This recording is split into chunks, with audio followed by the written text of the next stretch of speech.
Y bueno, quería hablarles del reino de los nabateos, para empezar con el tema creación-destrucción. El reino de los nabateos, la entrada es Egra y la capital es Petra. Ustedes me imagino que han escuchado de Petra, famosa ciudad de piedra. Ya.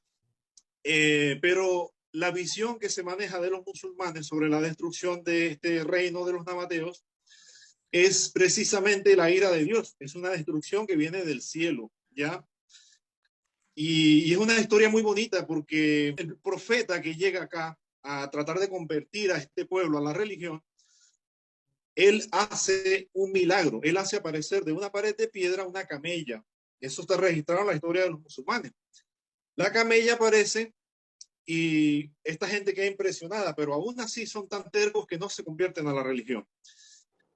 La camella empieza a pasearse en el pueblo y empiezan a alimentarse, incluso le sacan leche y todo. Pero estos son tan salvajes que ponen dagas en los desfiladeros y este animal se termina eh, mutilando con las dagas y muere. Y ahí viene la ira de Dios, entre comillas, podríamos interpretarlo de cualquier manera. La cosa es que cae fuego del cielo y esta ciudad es totalmente destruida. Esto incluso le costaría a un tanque moderno destruirlo. Me gustaría darle el paso al amigo Jonathan de Costa Rica, que nos explicara qué visión tiene la religión eh, hacia este tipo de temas. Bienvenido, Jonathan. Mucho gusto, David, y mucho gusto a los demás. Bueno, en términos generales, ¿verdad?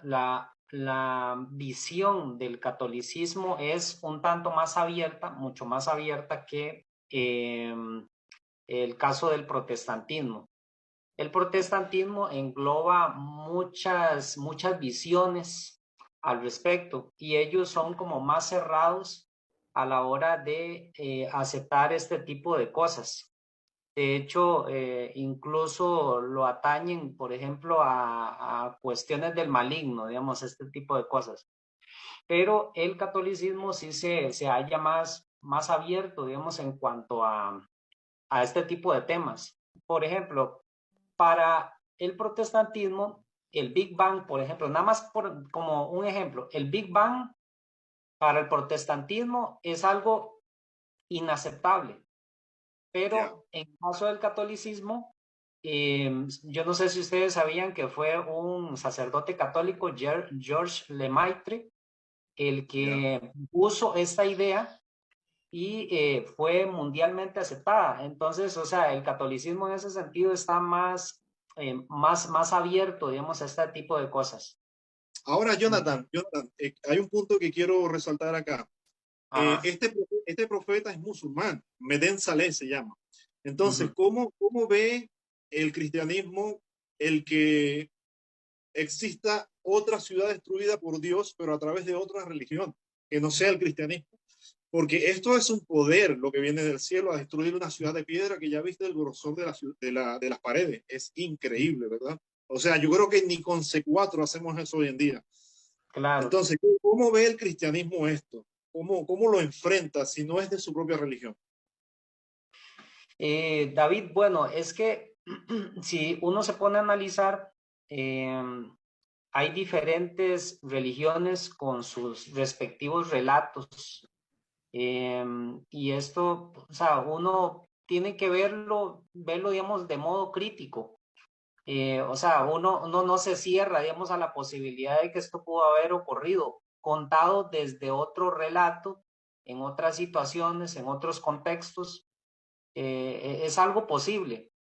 O sea, No tu es visión algo. o la visión de la iglesia viene a presentar que es el mismo Dios del cristianismo. ¿Tú crees que es el mismo Dios?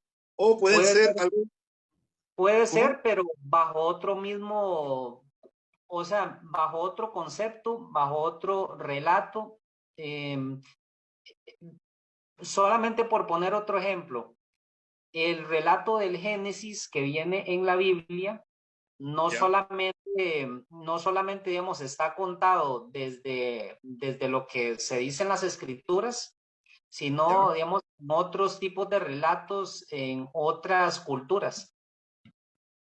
ya. Entonces, Sí, sí, Porque, por ejemplo, destruir una ciudad sí, como esa, en esa época, o sea, se necesita de un poderío militar, por ejemplo, hablando en la parte realista, ¿no? En caso de Claro. que sea Dios, ahí hay una evidencia de Dios. El tipo sacó, Meden Saleh se llama, sacó una camella de una piedra, todos lo vieron. Entonces, esto es divinidad o una tecnología que no comprendemos, ¿no? Claro. Gracias por la invitación, David. Betsy, Jonathan, gusto conocerlos. Mira, tratamos de que no sea tan ficticio, ¿no? Tratamos de buscar una explicación lógica dentro de la hipnosis, aunque la mayoría de fenomenologías, pues, te dejan tan sorprendido que no sabes qué es exactamente. Pero primero les explico un poquito qué hago, ¿no? Mi trabajo es hipnosis terapéutica, o sea, yo hago hipnosis regresiva y lo que hago es tratar temas emocionales, ansiedad, depresión, ataques de pánico, etc. Pero a veces te encuentras con casos que el evento emocional que está experimentando la persona no necesariamente viene de un tema emocional experimentado en su niñez o en su adolescencia, ni siquiera en una vida anterior, para buscar una de las fenomenologías que también se manifiesta dentro de la hipnosis. Y la persona comienza a despertar recuerdos de los cuales no es consciente completamente, como por ejemplo el haber sido abducido o el haber visto a unos seres cabezones con ojos negros o largos, altos, con cuerpo de como si fueran lagartos parados en dos patas. Comienzan a describir una serie de seres que por la coincidencia del relato te hace pensar que efectivamente hay algún tipo de raza que se está moviendo en el otro lado y que manipula al ser humano. Entonces, dime. Y luego tenemos esas estatuas sumerias con cabeza de lagarto y tenemos en todas Correcto. partes del mundo lo que la gente está relatando ahora en las regresiones hipnóticas. Es increíble, ¿verdad? Exacto, exacto. Y te das cuenta que, por ejemplo, las adoraciones antiguas eran estos sacrificios humanos, ¿no? Donde se vertía sangre para a la deidad de alguna manera homenajearla y así pues, digamos que te beneficie, ¿no? En tu terreno, en tu sembrío, en tu cosecha, etcétera, etcétera, etcétera. Pero alguien gana esa, con alguien gana claro, con eso, con por este eso, entonces, sacrificio. esta deidad, esta apariencia, esta morfología que tenían estos seres, algunos con cara de lagarto, otros con morfologías bastante distintas y atemorizantes, eh, lo que buscaban era eso, ¿no? Que se genere un terror en no solamente la víctima, ¿no? Sino los familiares y todos los que estaban ahí. O sea, la gente no adoraba a un ser por amor, sino por temor, ¿no? Y este temor definitivamente sirve de alimento a otra energía, a otra raza que se alimenta precisamente de esa energía que nosotros producimos. En pocas palabras, no somos el final de la cadena alimenticia, sino que de nosotros se alimentan otras razas, ¿no? Otros seres. Y a través de la hipnosis terapéutica, que al principio obviamente que era reacio a esta información, es más, ni siquiera la conocía, ¿no? Pero cuando te comienzas a chocar con estos temas dentro de la hipnosis, comienzas a indagar, a averiguar, a buscar, y lo que me termina pasando a mí es lo que acabas de describir hace un rato, que yo tengo, que más adelante les voy a mostrar imágenes, cosas físicas, o sea, ya dejaron de ser solamente una probable fantasía mental, sino ya se convierte en una evidencia física, latente, tangible, ¿no? Entonces ya cuando comienzo a chocarme con estos objetos que las personas desprenden de su cuerpo después de las sesiones terapéuticas, entonces a mí me permite corroborar que definitivamente no solamente es una fantasía colectiva ni nada por el estilo, sino que estas razas existen. ¿Qué función cumplen cada uno de estos implantes? Es la investigación que hasta el día de hoy se hace y no iniciada por mí, ¿no? La inició hace muchos años Robert Leir, ¿no? Que era un podólogo que comenzó a encontrar estos implantes en el cuerpo humano cuando hacía sus trabajos, ¿no? Es interesante también, por ejemplo, el trabajo de David Cangá de Ecuador. No sé si ustedes han escuchado del trabajo de él. Él habla de que la miseria, prácticamente la miseria de estos seres, ¿no? Hay un ser que envía a otro a destruir un pueblo porque ya no lo está alabando. Lo envía a hacerle daño al pueblo para que vuelvan a tener miedo. Y resulta que este ser llega al pueblo y en vez de hacer lo que es la misión que se le envió, él hace que el pueblo lo adore a él. Fíjate qué interesante, hace que el pueblo le dé las energías a él y luego él se va en combate contra el otro. O sea, parece que lo que estos seres se alimentan de los seres humanos parece que les da poder y ese poder le permite combatir con el otro. Y que si nos ponemos a analizar un poquito el tema, no son todos de cuerpo físico, ¿no? Se mueven en un plano que es etérico. Entonces, en el plano etérico, la densidad es distinta. Este cuerpo físico que tenemos nosotros, su densidad, necesita de carne, de alimento sólido para mantener su densidad. En el otro lado, no necesita comer necesariamente carne para mantener una morfología física. Entonces, su cuerpo es más etérico, la vibración atómica es distinta, ¿no? Y eso le permite trasladarse de un plano a otro y se alimenta, no se va a comer un niño, no se va a comer una persona, pero se va a comer la energía que produce. Entonces, dependiendo del plano con el que colindemos, la energía de la que se va a alimentar. ¿Se entiende? Entonces ahí es donde se mueven estas energías, entran a nuestro plano y nosotros, y ahí está el libro de Freseiro, ¿no? La granja humana, ¿no? Que comienzan a alimentarse precisamente de esa energía que produce el ser humano y no necesariamente la energía. Él es muy crítico de eso, de la absorción de energía, lo que ganan estos seres con nosotros, la manipulación. La verdad es que sí, es un trabajo formidable de este caballero. Por ejemplo, Besti, cuando tú pintas un cuadro, una abducción, puedo ver atrás que tienes algo parecido. ¿Qué tratas de interpretar? ¿Cuidado con estos seres o no le tengan miedo a estos seres? Exacto, no le tengamos miedo, en realidad no le tengamos miedo, porque hoy en día que he investigado, he indagado, yo digo que a veces lamentablemente el ser humano no nos gusta investigar, o sea, así la palabra, no, no nos gusta leer y solamente nos quedamos con el voz a voz, ¿sí? Y la crítica que nunca falta. Y eso me pasó a mí en realidad, porque hoy en día, yo al principio cuando yo empecé a dedicarme a plasmar de lleno este tema, pues investigaba y hoy en día digo, este tema es muy interesante, o sea, este tema abarca muchas cosas, este tema es muy amplio, donde no solamente nos podemos quedar con la opinión de una persona, sino hay muchas opiniones y que son respetables, ¿sí? Y entonces mando este tipo de seres y yo siempre le trato de decir a la gente que no, por ejemplo, como artista, no plasmo una sola raza o un solo acontecimiento, sino trato de plasmar de todo un poquito, ¿sí? Entonces, mi arte. Maravilloso el trabajo de Bestia, ahí lo vamos a colocar y vamos a colocar en la descripción también para que puedan ubicar el trabajo de ella. Quiero continuar con el amigo Jonathan. Tengo algo por aquí bastante interesante que quería mostrarle. A ver, cuando se realizó la película de Alita, que es el androide, no sé si vieron la película, la famosa No, película de James Cameron, yo no. parte del presupuesto de esta película fue donado a fabricar unos brazos biónicos para una niña que le faltaba, el codo estaba, digamos, amputado. La niña había tenido un problema desde pequeña y le cortaron y ella no había esperanzas en tener brazos nunca. Tengo acá una fotografía de la niña. Este es en el estreno de la película. Ahí vamos a publicarlo también para que... Bueno, estos brazos fueron hechos con la más alta tecnología. La niña puede presionar, puede incluso acariciar a su madre. Fabuloso, fabuloso, ¿no? Pero esto ¿qué porcentaje es del cuerpo? Digamos un 15%, una pérdida de un 15%, ¿verdad? Ahora, yo quisiera presentarles, por ejemplo, este caso de Japón, que es una persona que ha perdido, digamos, un 45% de su cuerpo, ¿no? O quizás más, las dos piernas y los dos brazos. Y luego tenemos este caso en China, un hombre que tuvo un accidente de una moto y se partió a la mitad. Y el hombre vive todo, bueno, en ese momento lograron darle vida, ¿no? El hombre vivió. Ahora, tengo otra imagen para mostrarle. Esta persona pierde el 70%, ya se está trabajando en un cuerpo que incluso puede darte vida si has perdido un 80%, digamos el cerebro, el corazón, el puro cerebro nada más, el corazón sería falso, pulmones falsos, ojos falsos. Y la pregunta es la siguiente, ¿no? ¿Cómo se prepara la iglesia para recibir a esta nueva era?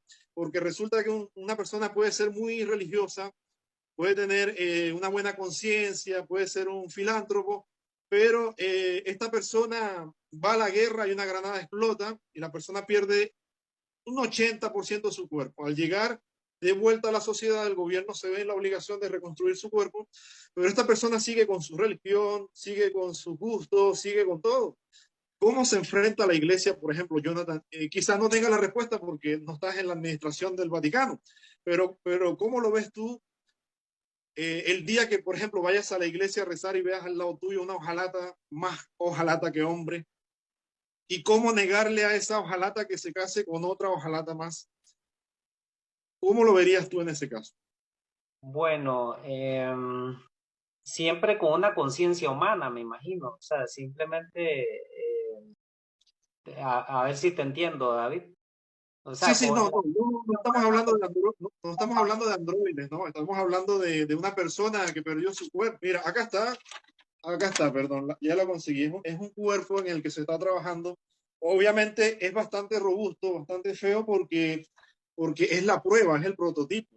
Pero a futuro se va a sacar uno comercial en donde va a ser más estético, va a ser más para las mujeres más curvo, ya saben. Pero ¿cómo ah, enfrentaría la iglesia esto? bueno, como opinión personal, David, es androide, por decirlo así.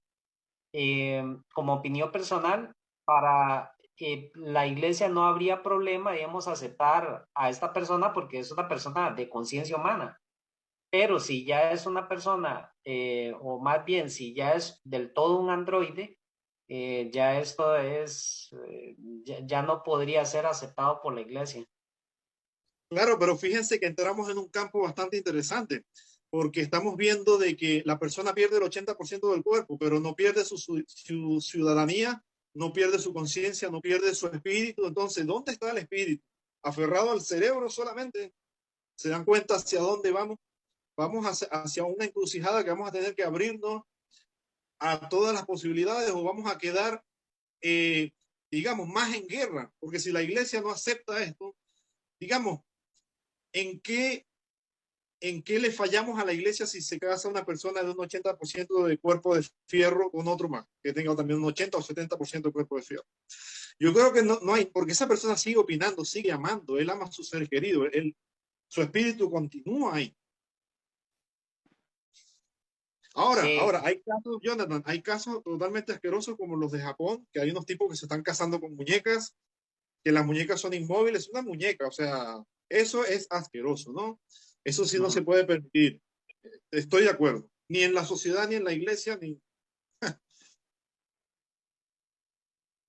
David, sí te entiendo. O sea, mientras la persona esté consciente, o sea, sea una persona que por lo menos la conciencia esté clara en sus ideas, o sea, su mente, con su corazón, pero todo lo demás, o sea, tanto brazos como piernas, sea androide, o sea, sigue siendo una persona. O sea, eso lo estoy diciendo como opinión personal, ¿verdad? Ahora, el amigo Jean Paul, tengo una pregunta para usted. ¿Cuál sería la misión de estos seres y qué tipo de seres, con qué tipo de seres te has enfrentado en estas regresiones? Bueno, lo más comercial, para verlo de alguna manera dentro de la hipnosis terapéutica en Occidente, son los reptilianos, los grises, los insectoides, los, ¿cómo se llaman eso? Los draconianos, que son seres más grandes. Ahorita estoy poniendo nombres, ya iremos subiendo imágenes al respecto, tengo imágenes y todo al respecto de estos seres, y ahí te los comparto. A mí, personalmente, eso no me lo contó nadie, yo he visto con mis propios ojos uno de estos seres, ¿sí? Eso sí ya no fue fantasía, eso fue una realidad. Vi un reptiliano parado ahí a los pies de mi cama después de una intervención que se hizo para sacar un implante etérico de la parte central de la cabeza, etérico, ¿no? Dentro de los campos energéticos. Entonces, ahora, la finalidad de estos implantes, pero Betsy dijo algo muy importante, ¿sí? No tomar a estos seres como seres negativos, ¿sí? Esa es un importante aporte. En la primera etapa de mis estudios e investigaciones, definitivamente yo me he dado cuenta, pues ustedes entran a mi canal de YouTube y ven los videos antiguos de mi canal, ustedes van a ver cómo sin querer, ¿ya? Yo hacía comentarios con respecto a los extraterrestres que sembraban bastante miedo, ¿sí? Y en el tiempo me tocó una experiencia dentro de la hipnosis que me hizo cambiar completamente mi manera de pensar con respecto a estos seres. y tenían lógica, ¿sí? Aquí se las comparto brevemente. Este planeta, diseñado por alguna fuerza superior, a la cual de alguna manera le hemos puesto el nombre de Dios, ¿no? Que en otras culturas se conoce como el Logos universal, ¿no? Es el Logos creador absolutamente de todo. Este ser permite la manifestación, ¿no? De un demiurgo negativo y un demiurgo neutral, ¿no? O sea, según la explicación védica, sumeria, y también información que manejan mucho los gnósticos, los rosacruces y todas estas demás disciplinas que existen o filosofías que existen, ¿no? Entonces, estos demiurgos, el demiurgo negativo y el demiurgo neutral, son creación del mismo Logos universal. Entonces, te pones a pensar cómo un ser habría permitido la creación de estas dos fuerzas, ¿no? Cuando hablamos del demiurgo, hablamos pues de Baphomet, hablamos del demonio, ¿no? Hablamos de Satanás, ¿no? O sea, de la fuerza oscura. Y en la iglesia, y Jonathan debe corroborar esta información. La ley de la polaridad, ¿no? O sea, blanco, negro, bueno, malo, perfecto, caliente, frío. Yo pienso que Dios es tan sabio que tiene que crear uno y el otro, ¿no? O sea, para que exista tiene que el equilibrio, el ser humano tiene que buscar esa neutralidad, ¿ya? Pero ciertas fuerzas se encargan, pues, de pasar de un lado a otro del ser humano, ¿no? Y este planeta tiene esas características ideales, ¿no? La fuerza negativa y la fuerza de la luz, la oscuridad y la luz, para verlo de alguna manera. Pero al final son fuerzas o caras de la misma moneda, o sea, no podría existir uno sin el otro. No hay forma de valorar el perdón, como enseñó Diana. Entonces, en este planeta, las condiciones a las que el alma se somete precisamente son emociones, ¿no? Y estas emociones, o sea, esa energía oscura, va a haber quien se alimente, y de la energía de luz va a haber quien se beneficie. No necesariamente alimente, pero sí beneficie, ¿sí? Y el ser humano puesto en este planeta con ciertas características, decisión propia del alma, del yo superior, del espíritu, esa decisión hace que finalmente el alma encarne en un cuerpo humano y se enfrente a ciertas situaciones. Esas situaciones los van a llevar al punto máximo de hundimiento, de donde va a empezar a darse cuenta que más profundo no hay. Entonces empieza a salir, comienza a descubrir su verdadero potencial. Desde la oscuridad comienza a descubrir su verdadero potencial. Entonces, ¿cuál es la función que cumplen estos seres? Cumplen precisamente la función de llevar al ser humano hasta ese profundo. Porque algunos seres de estos, precisamente a través de los implantes, logran que el ser humano, porque dependiendo de dónde se encuentre el implante, pues el análisis que venimos haciendo con un grupo de amigos terapeutas, dependiendo de dónde se encuentre el implante, cumple una función específica, que es la parte que me tocó a mí, ¿no? ¿Cuál es la misión de estos implantes? Y más adelante se los voy a mostrar y ustedes van a ver qué función cumple cada uno de ellos, ¿ya? Estos implantes la función que harían es, en algunos casos, dependiendo de dónde se encuentra conectado, someter al ser humano que entre en ciertos estados emocionales, o que se prive de manifestar ciertas emociones o sentimientos, que se prive de tener o que genere cierto tipo de pensamientos. ¿Me entiendes? Como evitar, por ejemplo, que se enamore o sí, claro, que sea social, ¿no? Claro, que transparente sus emociones o que reciba reacio al cariño, al amor, entonces digamos como que se introvierte y se mete en un estado de depresión. Entonces van a generar ciertas condiciones, pero son muy astutos. Ponte a pensar en algo. Sí. Jonathan, por ejemplo, fíjate que si comparamos esto que él está descubriendo con sus estudios empíricos, porque tiene pruebas, estamos describiendo un demonio prácticamente, ¿no? Tiene las características de un demonio, o sea, y llamar a este demonio como lo llames, no le quita el que siga siendo un demonio. ¿Cómo lo ves tú? Bueno, sí, tiene ciertas similitudes, David. Sí, tiene ciertas asocias. Sí, claro. Hay un libro muy famoso, Jonathan, que es el libro de Allan Kardec, que fue satanizado por la iglesia a propósito, en el que él hace toda una investigación muy profunda sobre el mundo de los espíritus. Entonces, su libro se llama El libro de los espíritus, de Allan Kardec. Y en esa investigación profunda que hace del mundo de los espíritus, cuando después, más adelante, Corrado Malanga hace su estudio del mundo extraterrestre, tú los pones uno frente al otro y la similitud es como si fuesen el mismo ser.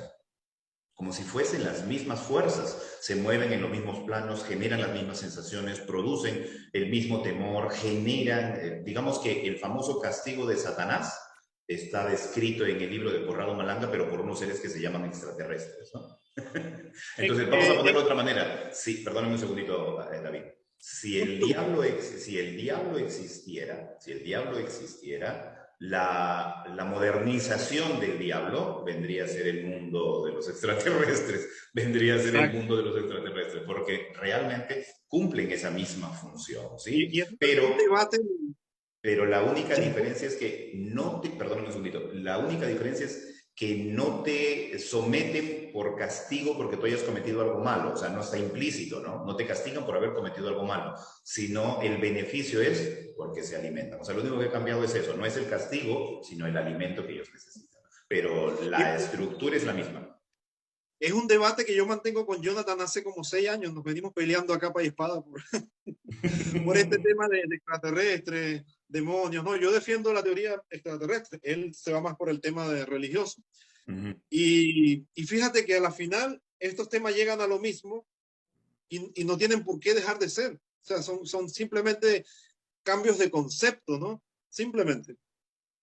Y ahora, en el caso, perdóname ya para cerrar este punto, y en el caso de Demiurgo Bahomet y de Demiurgo Neutral, las dos fuerzas que devienen de ellos, que se manifiestan en la Tierra, tienen procesos evolutivos en sus mismos procesos. O sea, por ejemplo, todos los que están ligados a la oscuridad pueden seguir ese camino de oscuridad hasta llegar al máximo poder que vendría a ser cerca al Demiurgo, ¿no? O sea, un poder oscuro de dominio de masas, ¿no? Un poder oscuro de dominio de masas, que se ve pues como es abajo es arriba, como es adentro es afuera, ¿no? Las leyes del Kybalión. Dentro de, aquí en este planeta se ven esas fuerzas que pueden mover masas dentro de su manipulación oscura, ¿no? Y el otro lado, el camino de la luz, igual, tienen ese mismo ascenso. El único tema es que uno llega hasta el demiurgo y el otro, a través del neutral, puede llegar hasta el logos, ¿no? O sea, retornar a la fuente de la cual proviene. Este de aquí tendría que volver a empezar el camino por la luz para poder llegar al demiurgo, al logos, ¿no? ¿Te das cuenta? O sea, son caminos a recorrer que en diferentes culturas los vas a ver como despertares de conciencia, como grados de ascensión, pasos para ser mago, o sea, el nombre que le quiera poner cada cultura, pero al fin y al cabo es lo mismo. Y una sin la otra es imposible. Y ahí dándole razón a lo que dijo Betsy hace un rato, ¿no? Malos no son, cumplen una función. Qué interesante, Jean Paul, incluso ellos pueden retroceder, porque, por ejemplo, Lucifer es una evidencia de que pueden retroceder. Era un ángel, ¿o no? Era un ángel. A ver si Jonathan nos puede ilustrar un poquito de Lucifer. Sí, según lo que cuentan las escrituras, Lucifer era, o sea, era un ángel que era el más bello de todos. Después este se rebeló contra los planes de Dios y pues perdió toda su categoría de ángel y, o sea, por decirlo así, como quedó petrificado luego en el mal. Como o sea, para este siempre. ángel cayó desde lo más alto, o sea, cayó a lo más bajo que pudo haber caído después de haberse rebelado contra Dios. Entonces quedó petrificado en el mal. Él junto con la tercera parte de los ángeles que fueron seducidos por Luzbel. Son cosas como, hay como ciertas similitudes ahí con algunos relatos que se leen o se pueden ver en algunas otras culturas o diferentes tipos de visiones. Interesantísimo.